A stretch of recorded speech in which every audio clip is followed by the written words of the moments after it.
Bayan channel po. Ito po si Joy Kagsawa. Ito po si Ate Anore ng Cardona Rizal. Ate Anore, pwede po bang malaman po yung mga info nyo po? Sa sakit ko? Oo, yung mga info nyo po na halimbawa, opo, naramdaman nyo, ilang taon na kayo. Cindy Anore, 37. Tapos, yung balakang ko masakit. Tapos hanggang dito, sabi ng manghihilot, may stroke na to nangyayari sa akin. Tapos minsan wala pa akong ganong kumain. Kasi ewan ko, puro prutas lang. Hinahanap ng katawan ko. Yan po siya guys, si Ate Anore po. Siya po dumating po rito sa Pilipinas noong July 29, 2023 po. Lumapag po siya ng anong oras po ate? Alas 2 na madaling araw.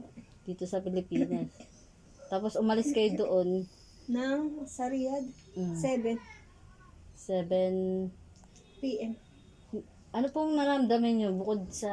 Dito nahirapan po ako huminga. Ayan po siya mga kabayan. Nahihirapan siya po huminga. Mga kabayan, sana po matulungan po siya ng ating gobyerno na ma-release na po yung sa kanyang medical assistant po. Ayan po yung kanyang in-applyan. Ayan po guys siya, yung medical assistant po, sana po may bigay na po ng OWA dito po sa region 4A, Calabarzon. Nananawagan po si ate. Tulong sa mga kababayan natin. Minsan kasi mga kababayan natin hindi naniniwala. Kasi nanluloko lang daw ako, scammer. Sige po ate, lakas na Hindi dyan. ako nag-ano. Hindi ko na na-try sa mga ganyan. Mag-post.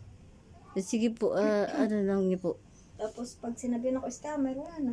Yan po kabayan, yan po sinasabi ng ating mga kababayan. Scammer po daw si ate. Kaya hindi na ako nag-post sa mga kababayan natin na nangingi ako ng tulong.